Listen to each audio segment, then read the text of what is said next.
Здравствуйте, София Яковлевна. Скажите, а с которого часа у нас посещение? Ну, если туалетов, то круглосуточно, если пациентов, то с 4. Извините, 16:00. Понятно. А количество человек ограничено как-то? Да нет. А сколько придет? 4, 5? Побольше. Сколько? Ну, больше 10. Но меньше 20 это точно. Мне неудобно, конечно, но просто цыганские традиции, ну, вы понимаете. Ну, у нас, конечно, не было еще таких случаев, но я думаю, ничего страшного, раз традиции. Спасибо.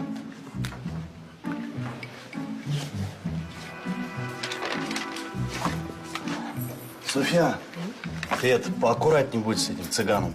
А что такое? Ревнуешь? Боишься, что украдет? Украдет только не тебя, а деньги, телефон, украшения. Мальцев, что за шовинизм? Нормальный, милый парень. А у тебя провинциальный стереотипный мозг. Ну, во-первых, я тебя не оскорблял, а во-вторых, я тебя предупредил.